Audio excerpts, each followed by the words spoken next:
that the human race is healthy, it's fit, it's strong, it's disease-free. If we get injured or if we do get sick or if we do get a disease, we can recover quickly. Who's responsible for all of that? And here's a big question. Here's the first one. If I'm an adult and I've got a human body that I live in every day, should I take responsibility for it? And I was given a serious challenge by a head doctor, by a psychiatrist at one of my health clubs in Sydney, Australia, when I was very young, to say, Rowie, if you are an exercise professional, yes, you can help people to be healthy, fit and strong, but ultimately, if people want to be healthy, particularly mentally healthy, they need to take responsibility for their own health. And I said, please explain. And the answer was this: the closer we are to taking full responsibility for everything that happens to us in our lives, the more mentally healthy we are, the more mentally strong we are.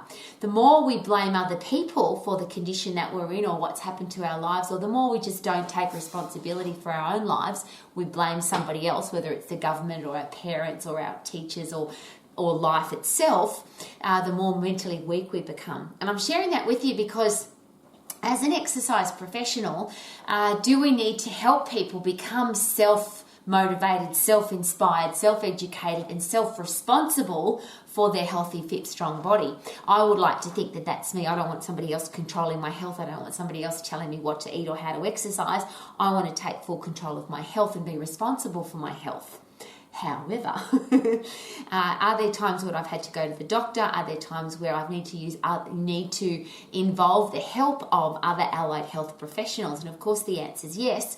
And as an exercise professional, will I have clients? Will I have people in my life, whether they're members at my health club or people that come to my group exercise classes or people that I am their personal exercise coach? Is it possible that I will need to have a medical professional, an allied health professional that I can refer them to? So whether it's a chiropractor or a physiotherapist or a dietitian or a naturopath or a osteopath, or it doesn't matter. Whatever that person has in their headspace is another allied health professional that they want to be involved with.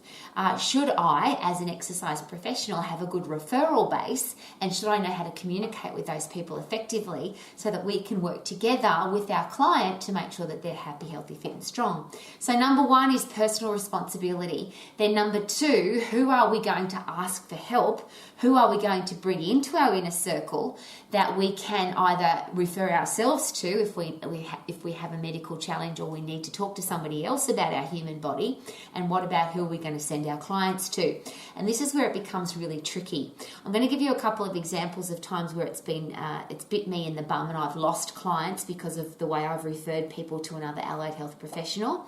But I'm also going to share with you that if you don't have a good referral base, then there will be times when you have to refer people on, and you need to have the right people to do that with.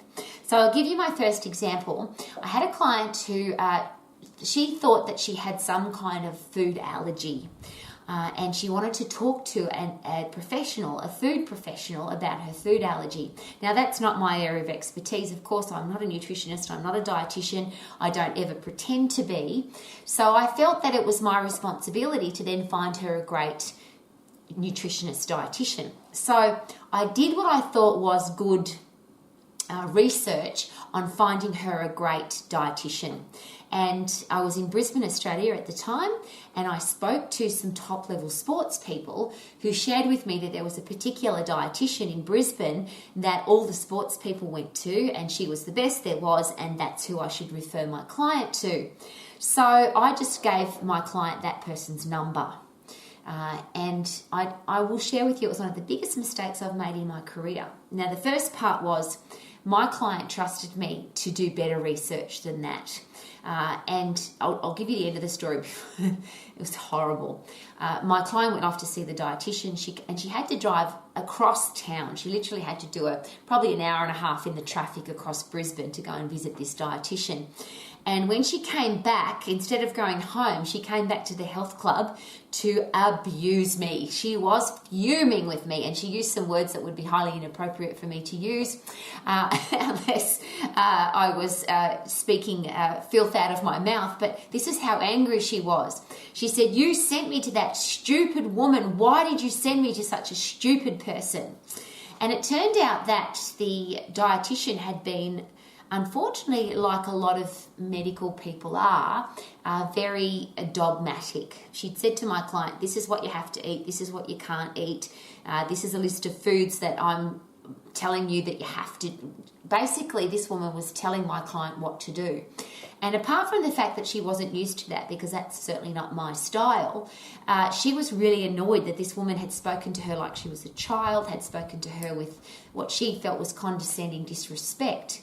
And I didn't know any of that because I didn't do the right research. So what I'm asking you to do is, yes, please have a really good circle of influence around you of top-level medical professionals, of allied health professionals that you can refer your clients to, but please go and have a consultation with them yourself.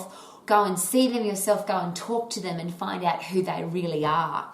And I have since found out that that's a dietitian that I wouldn't have appreciated being spoken to, had spoken to me either. And if I had gone through that process, I would have realised that. So do we need to have good allied health professionals around us? Yes. What kind of people? We have to work that out. We have to go and do our own research. The second example is a very personal one, which is my mother and a general practitioner. And of course, there's a big stigma attached to a doctor. People believe their doctor, they trust their doctor. When somebody calls themselves a doctor, we kind of go, "Oh, doctor." Well, my mother, who had, and you've probably heard her story, she was diagnosed with advanced osteoporosis at 74. And by the time she was 80, because she'd had a personal trainer, she'd been doing strength training, she'd been doing boxing, she'd been doing running in soft sand, she'd been doing some quite aggressive swimming in the ocean every day, she'd been climbing up and down stairs every day, we got rid of her osteoporosis. At 80 years of age, she had a bone mineral density test which showed that we had completely reversed her osteoporosis. So my mother had great quality of life. Literally, she was walking up and down 12 flights of stairs every day because she had an apartment. We took her out of a retirement village and put her into a beautiful apartment on the ocean on the Gold Coast. So she had to climb down the stairs. She would go across to the beach. She would run up and down the soft sand. This is an 80-year-old woman, by the way. She would get into the ocean and do what she called washing machine. So she'd dive into the surf and tumble, turn around and around in the surf. Rain, hail, shine, cold, hot, doesn't matter. Ask the surf lifesavers at the Gold Coast. So my mother had this really top quality of life. Cut a very long story short, she wanted to go and visit my brother, and she took a train trip, a very long train trip across Australia. And on that train trip, all she did was sit down. So she either sat down and watched the scenery go by, or she laid in her bed. It was a long train trip across Australia. When she arrived at the end of her trip, she had a sore back. And my brother was concerned about his 80-year-old mother having a sore back, so he took her to the doctor. And the doctor told my mother that she was too old to strength train. She was too old to be sprinting on the beach. She was too old to be swimming in the ocean. She was too old to be boxing and lifting weights, and she shouldn't be doing any of that. Now, there's an interesting challenge there, because when you are the exercise professional who's the daughter, it's very hard to argue with the doctor. I have a special extra person in my life, of course, who's my husband, and my mum loved my husband, so he didn't want to tell her what to do either, and he certainly didn't want to disagree with the doctor. But he did ask my mother if she would be interested in getting a second opinion from a different kind of doctor. So we took my mother to a sports physician, so not just a general practitioner, but a doctor that had then gone on to do 8, 10, maybe longer years of study specialising in sport. And of course, a sports physician's role is to get sports people back on the playing field as quickly as possible, get them back on the track, get them back in the pool, get them back playing their sport as quickly as possible. So they usually have a different headspace. It's not about stop people from exercising. It's about how can we get them back exercising as quickly as possible. So this was the difference in the professional medical advice. So the GP had said to my mother, "Don't do any of that. It's bad for you. You're too old." The sports physician gave my mother what I consider to be the ultimate motivational chat when it comes to exercise, and I'm so privileged that I was there to hear it, because there was K-Man, myself and my mother in with the doctor. And here comes little Broody. It's my he's going to be 20, and I think that's in doggy years, that's like 140. So may we all live to 140 and still be running around the house like he does. Anyway, so this sports physician said to Dr. Paul Olmston, he was on the Gold Coast, and he shared with my mother, Mrs. Cesarin, and he spoke to her quite frankly. He said, if you exercise, there is a 50% chance that you will get injured, Mrs. Cesarin. You might drop a weight on your toe. You might get bitten by a stingray in the ocean. You might trip down the stairs. Something could happen, and there is a 50% chance that if you exercise, you'll get injured or you'll get some kind of bodily damage, which, by the way, will recover. But if, Mrs. Cesarin, you stop exercising, there's a 100% chance that you'll die sooner, you'll get sick, you'll get diseases, and you'll have poor quality of life. Which do you prefer? So 50% chance of getting injured if you exercise, 100% chance of your life being pretty crappy if you don't exercise. That's the kind of medical professional that you want to have in your life. So if you're going to refer people to a GP, make sure you know who the GP is. One of the challenges with medical referrals is your GP will share if you've got high blood pressure, you shouldn't exercise. That's a classic. I've heard that literally thousands of times in my career. Well, ultimately, if I want to get healthy and I want to get fit and I've got to get strong, I've got to exercise so that my blood pressure comes down. And one of the biomarkers of being healthy, of course, is that you have a normal blood pressure. So the only way I'm going to get my client's blood pressure back to normal is to get them fit and strong. So for a doctor to say, don't exercise, you've got high blood pressure, I could never understand that. But I don't have to understand that. I just have to get a second and third and fourth opinion. I'll go another step further. I've had many clients who've come to me in the absolute, what I would consider the worst news that you could probably be given. Either you have a terminal illness or one of your children or somebody that you really love has a terminal illness. Now, that's happened to me many times in my career when my clients have come to me and said, Rowie, what should I do? My mum's been diagnosed with cancer, or my child's been diagnosed with this horrible disease, or I'm really sick, Rowie, I've been diagnosed and they've told me I'm going to die. Well, I want to share with you very passionately and from my heart to yours, as I always do, that yes, I've had some of my clients die. But what I've always done with every client is made sure that we go and get a second, third, fourth, fifth, 10th opinion if we need to. And I cannot share with you, I can't count how many times I've had clients that have been told they're going to die or they're going to be incredibly ill for a really long time, and they're still alive now and they were only sick for a short period of time. The medical professionals that you invest time with, that you put your trust in, they need to deserve your trust. So please do your research very carefully on the medical professionals that you put into your life. So number one is, should you have a good GP? And yes, to cover yourself for insurance purposes, a really good idea to have the backing of a medical doctor to say, Mrs. Jones, you really should be going to Rowie. She needs to be your personal exercise coach because she's going to get your resting heart rate down. She's going to get your high blood pressure down. She's going to get your blood sugar levels down. She's going to get your cholesterol levels down. She's going to make you feel good. You're going to lose weight. We're going to get rid of your depression. Exercise is the best thing for you to do. You need to go and see Rowie. She's a great personal exercise coach. That's the kind of referral you want to have with a medical professional. So that's a GP. A dietitian is really interesting because, once again, we're not dietitians, we don't specialise in food. There's a lot of, I won't call them exercise professionals, there's a lot of people involved in fitness that do give a lot of information about food, but you can get yourself into a lot of trouble and you could get sued if you do it wrong. And I could share you some horror stories of fitness instructors who've written people diets and they've ended up in court and been sued because their client's gotten sick or they've been allergic or something horrible has happened because they've given the wrong advice about food. So do you need to have a great nutrition / food / dietetics person in your circle of influence? And my answer would be yes. Mine is a nutrition doctor, a doctor of dietetics. And we have a fantastic relationship because we talk about the science and we go through it together, and she has the same headspace as I do, that there is no one medical outcome or best eating plan for people's medical health.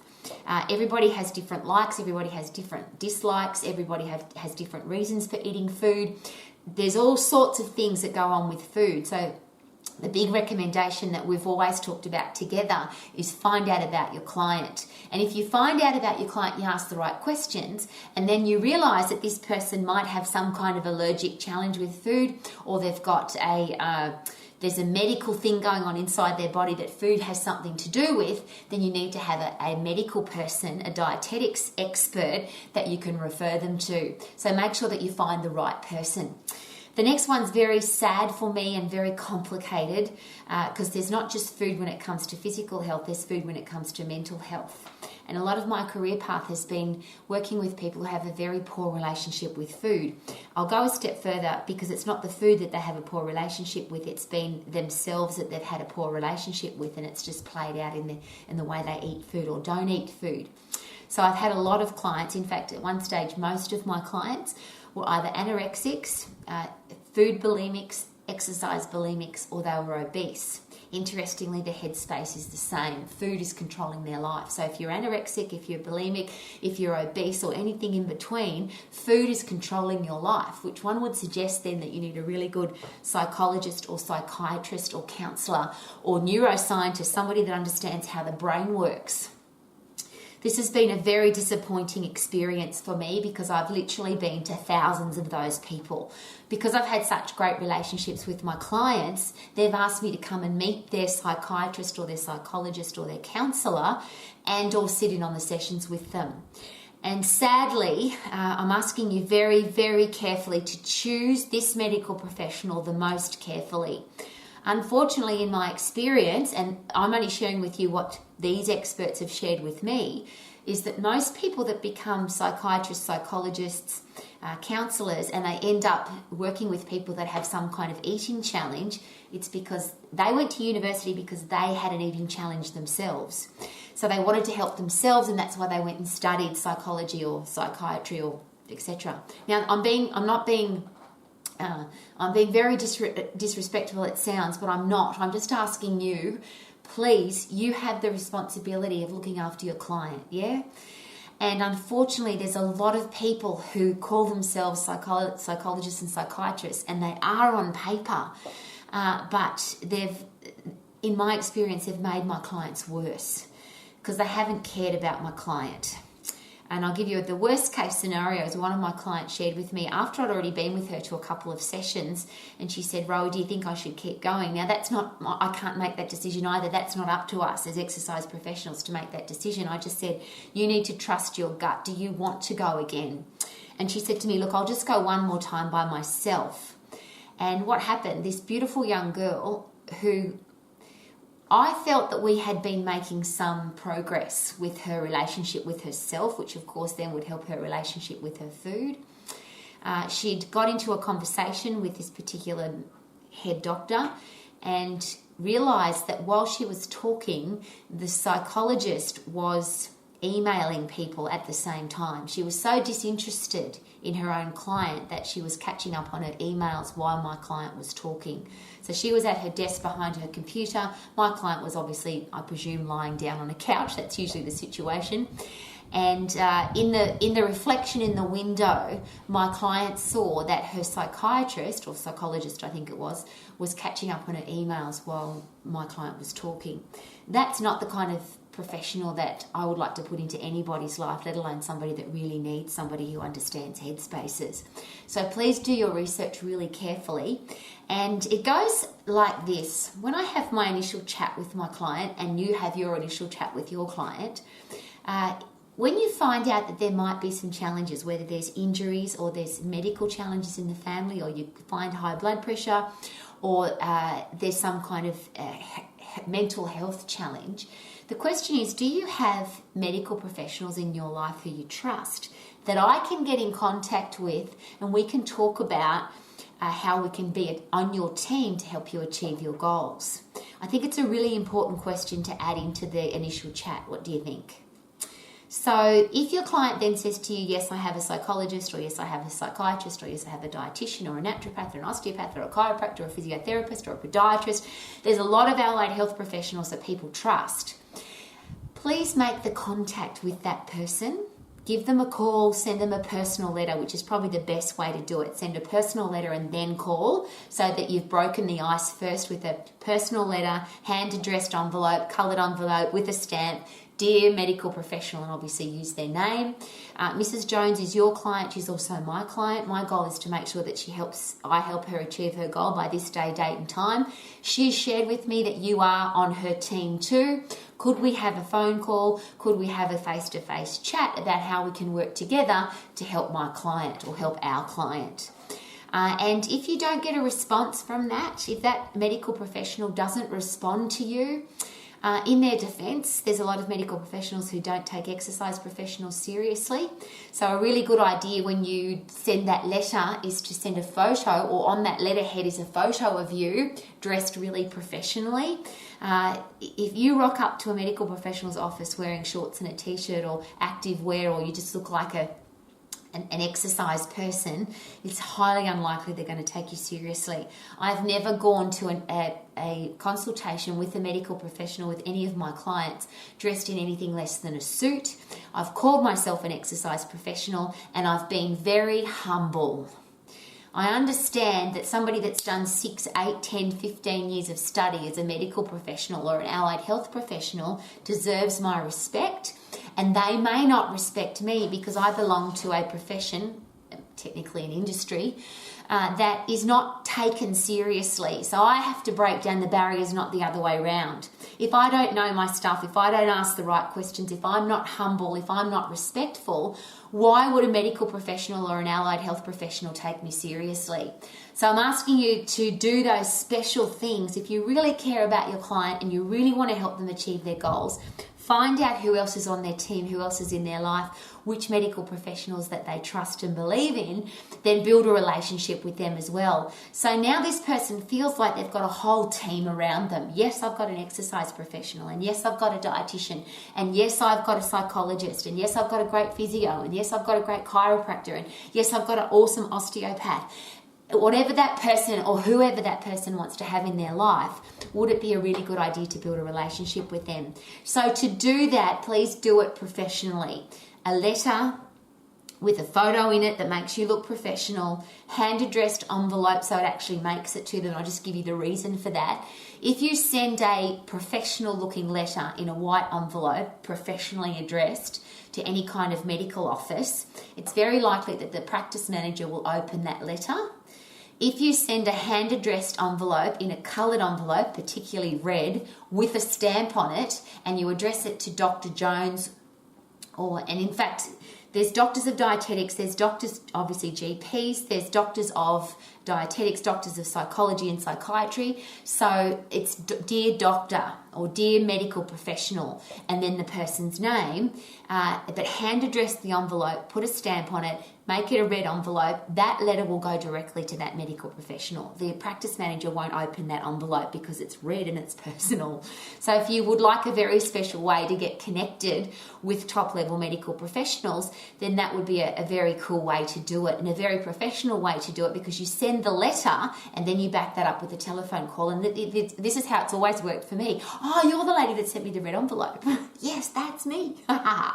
So if you then want to expand your medical professional base, if you want to build referrals and you want to grow your business, and the reverse of that, if you want medical professionals to refer people to you, so you've built in your area, you've built a beautiful relationship with all the medical professionals that you feel that you need, and you can refer people to them. And when we do personal coaching together on this, I have letters, I have templates that you can use. So you can send this letter to the doctor to say, I'm the exercise professional in the area, this is my client, I'd like to talk to you about her particular goals or his particular goals. But the next step up from that is, I'm the exercise professional in the area. My goal is for our community to be healthy, fit and strong. I'm sure that's your goal too. Could we get together for a brief chat of 7.5 minutes or 12.5 minutes or 11 minutes? Make sure that it's an uneven number that sounds reasonable. Please don't say 5 or 10 minutes, because that could be an hour and nobody's going to give you an hour because they're too busy. So can I please have 7.5 minutes of your time to chat about how we can improve the health of our community? I want to be able to do that. I'm sure that you do too. So I have a great coaching session that we can do together on that. I've got the letters and the templates for you to be able to do that. And then that's a great marketing plan as well. So you send a personal letter to the chiropractor, the physio, the dietitian, the podiatrist, the chiropractor, the doctor, the psychologist, the psychiatrist, all the medical professionals in your area. So they know how professional you are, so that when somebody comes across their desk that needs to exercise, they're going to refer them to you, not to the gym, not to Google, not to another personal trainer, which they're very unlikely to do. And I always share that horrible story when I spoke at a medical conference. And a head cardiologist at one of the big hospitals in Brisbane, Australia, he shared with me that he loves the exercise profession because we dress like strippers. Every time I share that, it makes me feel sick, except that is his perception of our profession. He has the right to have that perception. I just would like it to be different, of course, but I can't change his mind unless I prove that we are not the people that dress like strippers. So of course that starts with dressing really professionally, acting really professionally, and then having in-depth knowledge. Not to preach at a doctor about in-depth knowledge, that would be rude and disrespectful, yeah? It's about being able to ask the right questions. So when you build a great relationship with a GP, with a psychologist, with an orthopedic surgeon, with a plastic surgeon, with an endocrinologist, there's a big group of people to become really good friends with. You have to be able to ask clever, intelligent questions so that they take you seriously. If you are respectful and if you ask intelligent questions, then they will teach you.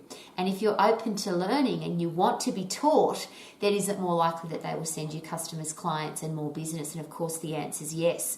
This woman is a professional, or she's an exercise professional who is actually professional. She dresses professional. She knows her stuff. And I can send you to her knowing that she's going to give you a safe exercise program that's effective, and it's going to help you lose weight, lower your blood pressure, lower your resting heart rate, lower your blood sugar levels, lower your cholesterol levels, and make sure that you're healthy, fit, and strong again. Wouldn't that be a great way to grow your business? That the medical professionals in your area trust you so much that they would give you their patients, the people that trust them and have paid them enormous amounts of money, they would then send them to you. And that was the beautiful example of sitting in the plastic surgeon's office, for example. And I will share that, yes, we have plastic surgeons that have become our really good friends, but not because they were our really good friends. They became our really good friends because they were initially our clients and we'd built a relationship with them. Every medical professional that's in my life has come into my life because I connected with them professionally, and now we've become really good friends. So it's interesting to sit in a plastic surgeon's office and the referral went like this: I'm not touching you. I'm not going to operate on you. I'm not going to do liposuction. I'm not going to do a tummy tuck. I'm not going to do a facelift. I'm not touching you until you go back to Rowie or K-Man and get really fit and really strong. They're the exercise professionals. They'll get you in great shape for your surgery so that your surgery looks really good and it lasts a really long time. Wouldn't it be nice if we were referring people to medical professionals that we trust, and the medical professionals were referring people to us because they trust us? So the number one word there is professional. Know your stuff, act like a professional, be a professional person, and then be excited that other medical professionals and allied health professionals are referring their clients and patients to you.